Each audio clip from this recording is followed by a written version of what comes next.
오늘 함께 살펴보고자 하는 본문 말씀 에베소서 2장 1절로 10절 말씀은 예수 믿기 이전과 이후 우리가 얼마나 달라졌는지를 극명하게 보여주는 단락이라고 할 수 있습니다. 먼저 사도 바울은 예수 믿기 전에 우리가 어떤 존재였는지를 세 가지 이미지로 설명하고 있습니다. 첫째는 이미 죽었다는 시신의 이미지입니다. 그리고 둘째는 공중권세 잡은 사탄에 사로잡힌 노예의 이미지입니다. 그리고 세 번째는 진노의 자녀가 된 죄수의 이미지입니다. 먼저 첫 번째 이미지인 시신의 이미지를 살펴보도록 하면요. 자, 1절을 다시 보시면 예수 믿기 이전에 우리가 어떤 존재였나 사도 바울이 말하고 있으니까 그는 허물과 죄로 죽었던 너희를 살리셨다. 허물과 죄로 죽었던 존재라고 말하고 있죠. 죽을지도 모르는, 죽을 수도 있는 그런 식으로 사도 바울이 말하고 있지 않습니다. 허물과 죄로 이미 죽었던 과거형으로 기록하고 있습니다. 자, 이미 죽은 인간이 어떻게 스스로 구원의 문제를 해결할 수 있겠습니까? 아무리 많은 공로와 선행을 쌓는다 하더라도 영적 사망 선고를 받은 인간이 스스로 죽음에서 생명으로 옮겨갈 수 없는 거죠. 아무리 고상한 이념과 철학을 가졌다 할지라도 이것들을 통해 인생의 근본적인 문제를 해결할 수는 없습니다. 인간에게는 스스로를 구원할 능력을 지니고 있지 않습니다. 이미 죽었기 때문에. 그런데 인간이 이렇게 사망 진단서를 발급받게 된 원인이 어디에 있는지를 사도 바울이 뭐라고 말하는지 보세요. 허물과 죄라고 이야기하죠. 무엇으로 죽었니? 왜 죽었니? 허물과 죄 때문에 죽었다. 허물과 죄 무엇입니까? 먼저 허물은요. 헬라어 원어로 보면 밟지 말아야 할 땅을 밟았다는 의미입니다.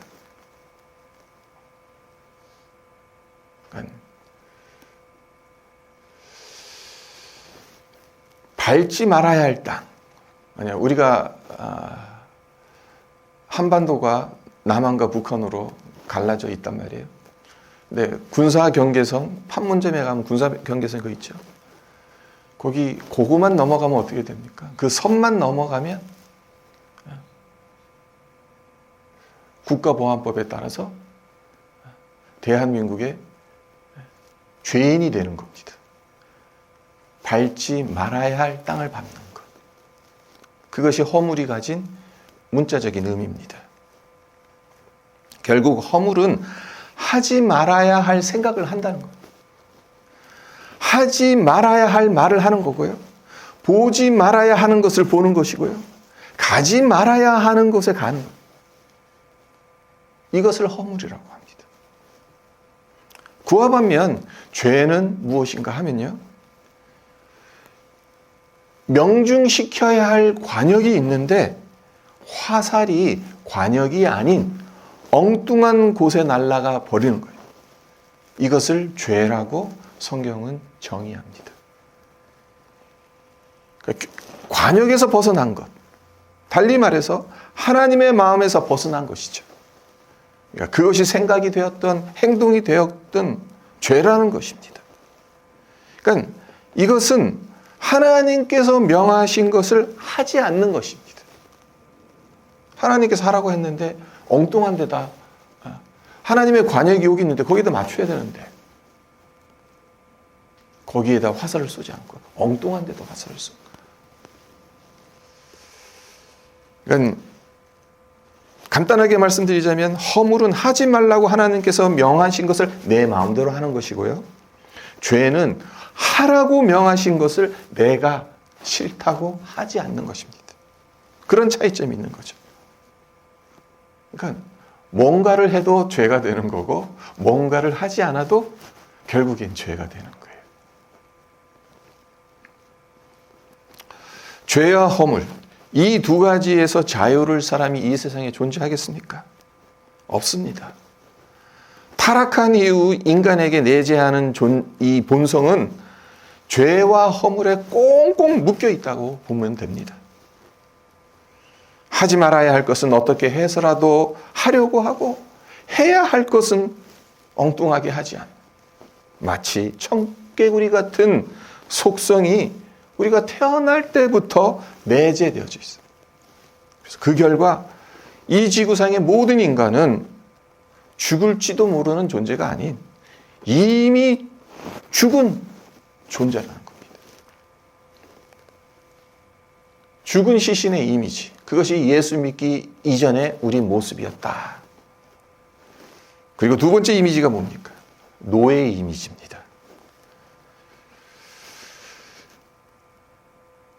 그래서 2절을 보시면요. 그때 너희는 그 가운데서 행하여 이 세상 풍조를 따르고 공중의 권세 잡은 자를 따랐으니 곧 지금 불순종의 아들들 가운데서 역사하는 영이라. 예수님을 믿기 이전엔 공중 권세 잡은 사탄의 지배를 받은 노예였다는 겁니다. 문제는 우리가 사탄의 존재를 파악한다는 것이 쉽지는 않다는 겁니다. 왜 그렇겠습니까? 사탄이 영이기 때문에 그렇습니다. 영은 보이지 않아요. 들리지도 않아요. 만질 수도 없어요. 하지만 확실한 것은 하나 있습니다. 그것이 무엇인가 하면 흔적을 남긴다는 겁니다. 요한복음 3장 8절에 보면 예수님께서 거듭남을 잘못 이해하는 니고데모에게 이런 말씀을 하시죠. 바람이 임의로 불매 내가 그 소리는 들어도 어디서 와서 어디로 가는지 알지 못하나니 성령으로 난 사람도 다 그러하니라. 그러니까 성령을 받았는지 안 받았는지 거듭났는지 안 거듭났는지 겉으로 보면 몰라요. 하지만 흔적이 있다는 겁니다. 마치 바람이 불면 나뭇잎이 흔들리고. 물론 이 말씀은 성령에 대한 말씀이기는 합니다만은 사탄 역시 영적인 존재이기 때문에 이 말씀을 통해 그 사탄의 특성을 유추할 수 있는 거죠. 바람이 임의로 분다. 어디서 오며 어디로 가는지 알진 못한다. 하지만 바람의 존재를 의심하는 사람은 아무도 없다. 왜? 바람이 불면 나뭇가지가 흔들리고 풀잎이 날린 흔적을 남긴다는 거예요. 눈에 보이진 않지만 분명한 흔적을 남긴다는 거죠. 네, 사탄이 남기는 흔적은 무엇이냐는 겁니다. 성령이 남기는 흔적은 성령의 열매겠죠. 그러나 사탄이 남기는 흔적은 무엇이겠습니까? 2절 하반절을 다시 보시면요. 곧 지금 불순종의 아들들 가운데서 역사하는 영이다 라고 사도 바울이 말합니다. 그러니까 불순종의 아들들 가운데서 역사하는 영이다. 무슨 뜻이겠습니까? 우리 눈으로는 보이지 않고 우리 감각으로는 느끼지 못한다 하더라도 사탄은 불순종의 아들들 가운데서 역사한다. 그래서 흔적을 남긴다. 악한 영인 사탄은 흔적을 남깁니다.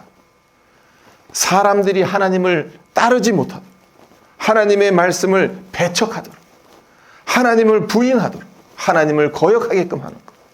이 모든 것은 사탄이 역사하는 흔적이라는 겁니다. 그러니까 어디를 가면 제가 CCC 대학교 때 CCC에서 활동할 때 그러니까 여름마다 여름 수련회하고 거지순례 전도라고 갔어요. 근데 참 신기한 게 있어요. 어느 동네에 들어가면 그냥 마음이 평안해요. 근데 그런 곳은 정말 교회 다니시는 분들이 많아요. 신실한 분들이 많아요. 근데 어느 동네에 들어가잖아요. 그럼 괜히 마음이 막 힘들어요. 네.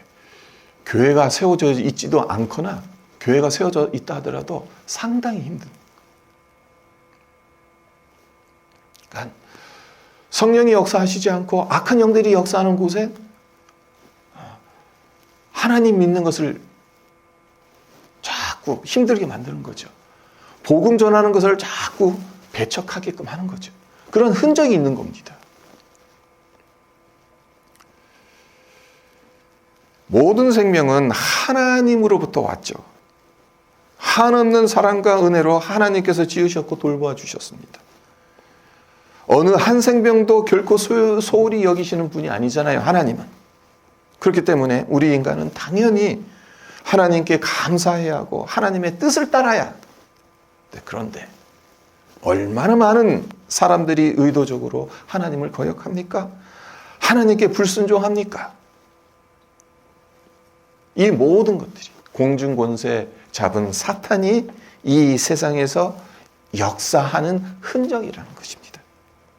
수많은 사람들이 사탄을 따르고 있기 때문에 이런 흔적들이 이 세상에 너무나도 많이 남아있다는 겁니다. 우리 삶의 구석구석에도 남아있을 수 있다는 거죠. 그리고 세 번째 이미지가 무엇이냐? 죄수 이미지입니다. 3절을 보겠습니다. 전에는 우리도 다 그 가운데서 우리 육체의 욕심을 따라 지내며 육체와 마음에 원하는 것을 하여 다른 이들과 같이 본질상 진노의 자녀이었더니. 이 말씀을 쉽게 풀자면 본능적인 욕망을 따라 사는 자라는 겁니다. 육정에 끌려 사는 자라는 뜻입니다. 인간에게는 본능적인 욕망이 있죠. 그 본능적인 3대 본능적인 욕망, 식욕, 수면욕, 성욕, 이 세 가지를 인간의 기본적인 본능적인 욕망이라고 합니다. 근데 식욕은 생존을 위한 필수적인 욕망이죠. 식욕이 없으면 어떻게 되겠습니까? 거식증에 걸리면 어떻게 되겠습니까? 자칫 잘못하면 정말 생명을 잃을 수도 있어요. 음식을 내가 받아들이지 못하기 때문에. 그러니까 식욕이 우리의 생존에 의해서 필수적인 본능적인 욕구입니다. 식욕이 있는 것에 감사해야 되는 거예요. 자, 성욕은 어떤 겁니까? 궁극적으로는 뭡니까? 관계에 대한 욕망입니다. 그러니까 깊고 비밀스러운 내가 정말 사랑하는 사람과의 그런 관계를 맺고자 하는 욕구가 이런 식으로 표현되는 거죠. 그리고 수면욕은 어떤 겁니까? 회복과 충전을 위해서 꼭 필요한 욕망이죠. 잠을 제대로 자지 못하면 그 다음날 삶이 완전히 망가집니다. 잠을 자면서 우리 기억의 이 시스템들이 다 다시 짜맞춰지고 우리 몸의 독소들이 다 이렇게 빠져나가고 그런다고 하잖아요. 근데 잠을 제대로 못 자면 우리 몸이 망가져요.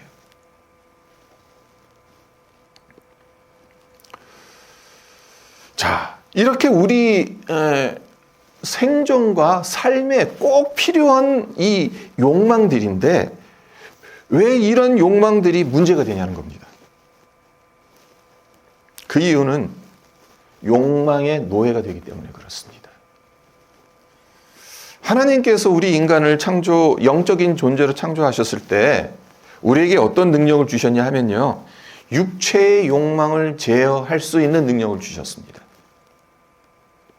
그러니까 식욕, 수면욕, 또 성욕, 또 그 밖에 여러 가지 욕망들. 그것을 다스릴 줄 아는 능력을 우리에게 허락하셨어요. 육체의 욕망을 따라 사는 것이 아니라 육체를 다스리며 살도록 하나님께서 우리 인간을 창조하셨다는 거죠. 네, 동물은 어떻습니까? 아무리 사랑스러운 강아지라 하더라도 우리 집에 있는 아주 사랑스러운 그 강아지 아무리 사랑스럽다 할지라도 이성에 따라서 움직이지 않습니다. 철저하게 본능에 따라 움직입니다. 돼지에게 폭식하지 말고 운동해야 건강하게 살 수 있다라고 말한들 돼지가 알아듣겠습니까? 사자에게 네가 그래도 동물의 왕인데 힘없고 병든 짐승을 잡아먹는 것 그게 네 품격에 맞는 행동이냐? 그러니까 경쟁해서 싸워서 힘 있는 짐승들만 잡아먹어라. 그렇게 말한다고 한들 그 말을 따르겠습니까? 동물은 본능적인 욕구를 충족시키는 것이 존재하는 이유이고 목적이죠. 그러니까 이 말은 우리 인간이 육체의 욕망을 따라 산다고 한다면 짐승처럼 산다는 의미라고 할 수 있는 거죠. 육체적 욕망을 따라 살아가면 그러니까 짐승이나 다름없다는 뜻입니다. 네, 예수님을 믿기 전에 우리가 이런 존재였다는 거예요. 죽은 시체와도 같았고 죄와 사탄의 노예였다고 육체적 욕망의 죄수였다고 우리가 그런 존재였는데 하나님께서 우리에게 은혜를 베푸시지 않았습니까? 우리를 구원하시려고 하나님께서 예수님을 이 땅에 보내주시지 않았습니까? 우리를 죽음에서 생명으로 옮겨주시지 않았습니까? 4절과 5절을 보시면요. 긍휼이 풍성하신 하나님이 우리를 사랑하신 그 큰 사랑을 인하여 허물로 죽은 우리를 그리스도와 함께 살리셨고 너희는 은혜로 구원을 받은 것이라. 우리를 살리기 위해 예수님은 우리가 버림받아야 할 자리에 예수님께서 대신 버려지셨어요. 그곳이 어디입니까? 저주의 나무죠. 내가 가야 할 지옥에 대신 가셔서 철저히 하나님의 버림을 받으셨어요. 그러니까 우리가 사도신경으로 우리의 신앙 고백을 드리잖아요. 그러니까 예수님이 죽으셨다가 3일 만에 다시 살아나셨다. 죽은 자 가운데서 다시 살아났다. 자, 여기서 말하는 죽은 자 한번 생각을 해보세요. 예수님이 죽으셔서 하늘나라로 올라가셨다? 그러면 예수님께서 다시 부활하셔서 하늘나라로 승천하실 이유가 없어요. 이미 하늘로 다시 올라가셨으니까. 그러니까 죽은 자 가운데 3일 동안 계셨다 함은 어디까지 내려가셨다 하는 함을 의미하냐면은 지옥에 내려가셨다는 겁니다. 우리가 가야 할 지옥에 예수님께서 내려가셨다는 거예요. 원래는 우리가 가야 되는데 예수님이 가셨어요. 그래서 나중에 공중권세 잡은 자가 저 인간 지옥에 가야 될 인간인데요. 하나님 앞에 참소하면 예수님께서 옆에서 뭐라고 말씀하여 주신다는 겁니까? 내가 죄 대신 지옥에 갔다 왔다. 그 말씀을 해주신다는 거죠.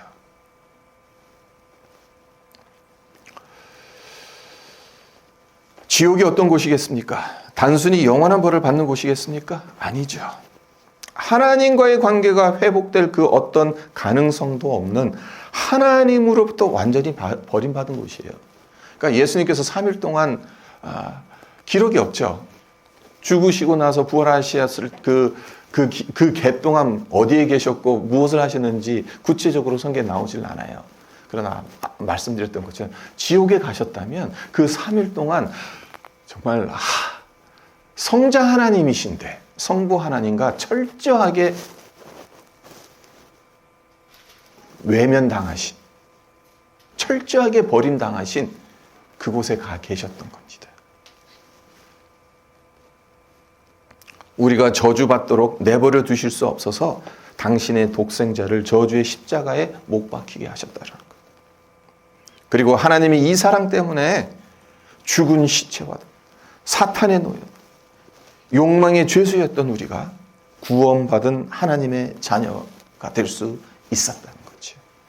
사도 바울이 이것을 우리에게 이야기하고 있는 겁니다. 그래서 사도 바울이 말하는 것이 뭡니까? 이것은 은혜다. 이것은 선물이다.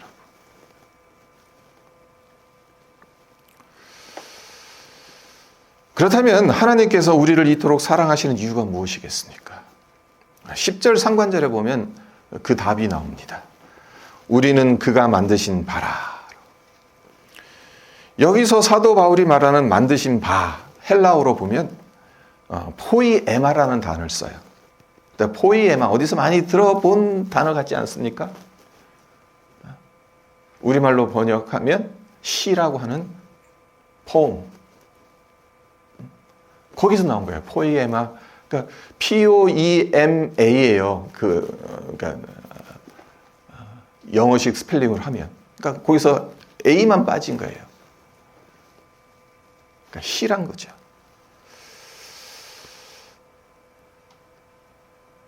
네, 우리가 쓰는 말, 문장 가운데 가장 아름다운 것을 시라고 하잖아요. 그래서 아름다운 글이나 문장을 보면 시와 같다라고 말하지 않습니까?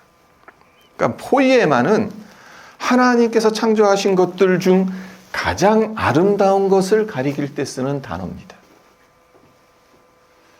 그러니까 천지 만물이 모두 다 하나님께서 만드신 작품이기는 합니다만은 가장 아름다운, 가장 완벽한 걸작품은 다름 아닌 우리 인간이라는 거죠.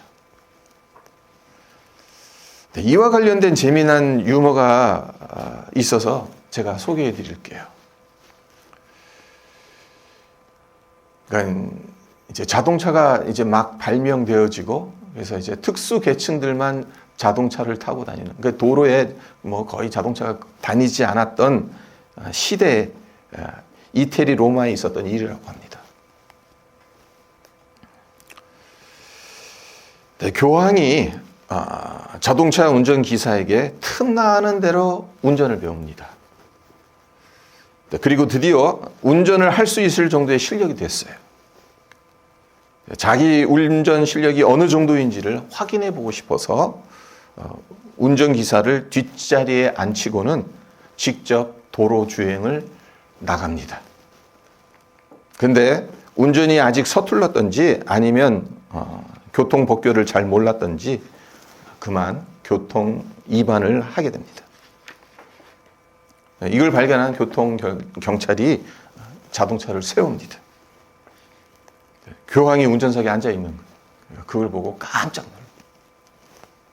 그러니까 너무 당황한 교통경찰이 최고 책임자인 교통청장에게 전화를 겁니다.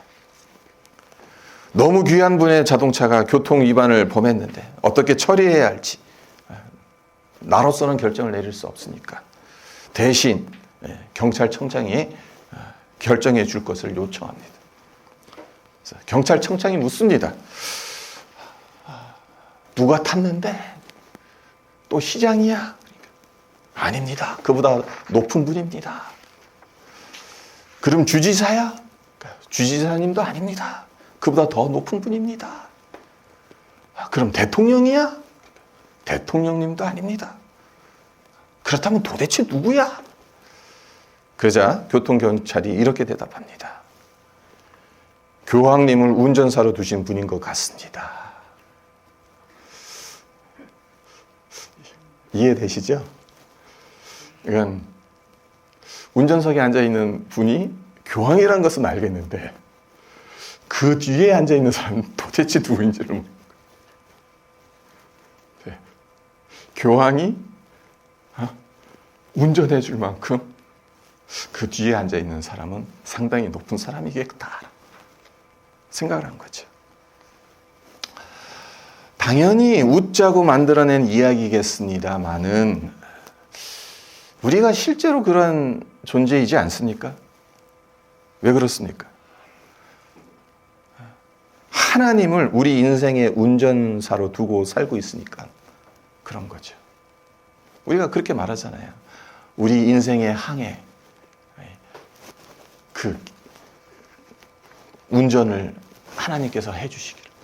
그럼 달리 표현하면 하나님께서 우리 인생의 운전을 하시는 운전기사인 거예요.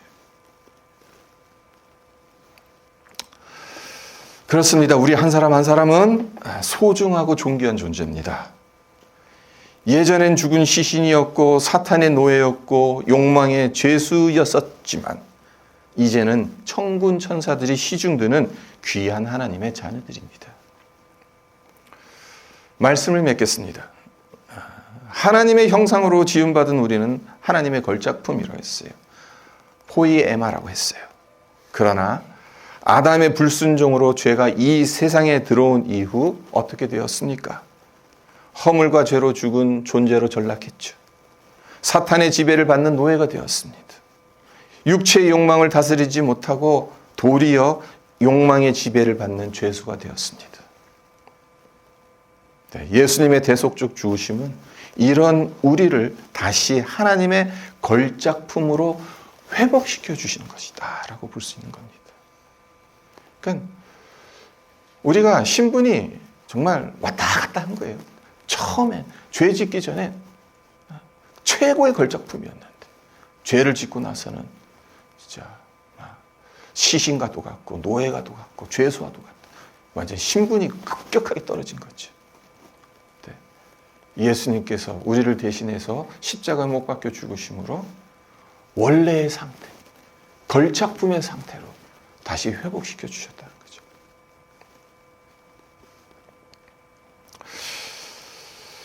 우리 중에 이 은혜를 모르는 분이 있겠습니까? 아무도 없죠. 모두 다 잘 알고 있습니다.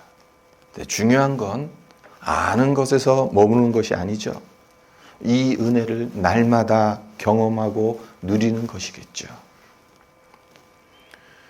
독생자 예수의 생명까지도 우리 죄를 위한 죗값으로 대신 지불하실 정도로 우리를 사랑하신 하나님의 사랑을 날마다 경험하며 풍성히 누리시기를 바랍니다. 그래서 우리 모두 하나님의 걸작품답게 그리스도 안에서 복음의 선한 일을 하며 지극히 크고 풍성한 하나님의 사랑과 은혜를 전하는 삶을 살아가시기를 주님의 이름으로 축원드립니다.